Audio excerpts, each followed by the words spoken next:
Greatest fortitude and pays the greatest reward. If a stock is selling for a quarter or a half of what it's worth, then it is a bargain and is, in most cases, unpopular with other investors.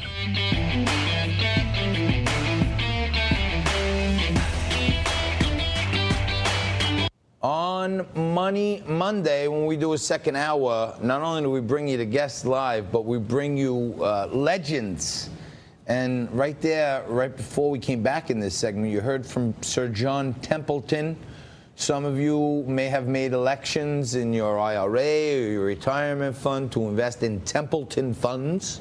It's one of the most well-known names in investing, Sir John Templeton. And he was saying how it takes the greatest fortitude to buy when everyone is selling and to sell when everyone else is buying. And that's how the biggest investors of our time have made most of their money, by being contrarian. So think about that when you're thinking about, you know, getting all panicked out and selling your stocks. Namaste is one of my favorite terms. Stay calm. Your portfolio was set up the way it is for a reason. It's for the long term. So take it easy and listen to some of our experts like Peter Lynch and Sir John Templeton. Those are the people who made ultimate fortunes in investing by buying into dips. And as we speak right now, we're coming to you live, as we do every day, from Midtown Manhattan at the Newsmax headquarters. We're in the Question Tequila studios. We're just about wrapping up another 15 minutes or so in this second hour of Liquid Lunch bonus coverage. And it's a happy hour for me because Frank's not here. And you might know my co-host, Frank Morano. He's the managing editor also. He's a little nitpicky of a guy. And, you know, I kind of do this thing every day where he comes on in the last segment and keeps me honest so that any inaccuracies I might have came up with during the show, he kind of cleans up. But, you know, he digs into every nook and cranny and crevice. So it's wonderful to be in the neighborhood today with just you.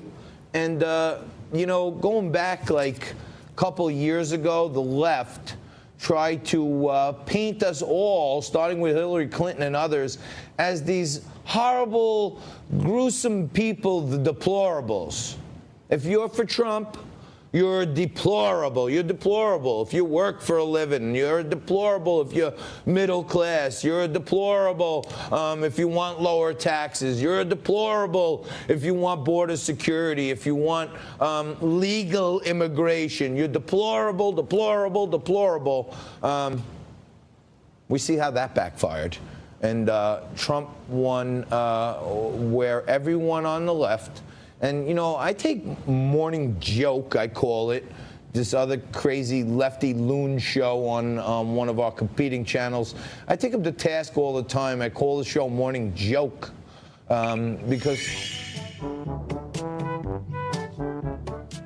yeah, that's one of our animations. And it is a joke, the show, because no matter what Donald Trump has said for the last 2 years, he's just wrong every day. And leading up to the election, Donald Trump got the most airtime of any candidate, almost daily, weekly, from Morning Joke. And suddenly when he got elected, then he became the worst guy on the planet. Then we started becoming the deplorables. Anybody who was for fiscal conservatism and lower taxes, deregulation, they had to be a deplorable. Now, Donald Trump, apparently, according to the left, is a racist. Everyone's calling him a racist. He's a white supremacist. And once again, identity politics is right at the forefront, because now, if you were with Trump in 2016, you were deplorable. You, me, anybody who voted for Trump. Half of America is a deplorable. And now one of the highest ranking Congress people says if you're with Trump and he's a racist, a white nationalist, you want him impeached, but you and I alike, if we support Trump, this is what Maxine Waters has to say about us. This is a bunch of scumbags. She's talking right there on one of these lefty loony shows about Trump supporters. And I don't want to overstate it. I don't want to overplay my hand.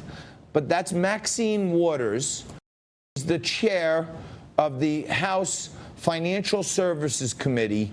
She's been embarrassed and humiliated in a number of meetings that she was holding where she knew absolutely nothing about the subject matter of what was going before her committee. But I think she said it pretty clearly, what we all are. If you like Trump, here's what Maxine says. This is a bunch of scumbags. This is a bunch of scumbags. This is a bunch of scumbags. I don't know what happened. The tape must have got stuck there. We probably said it a few more times. But if you're for Trump and Trump's America and Trump's economy, that's what some of the leaders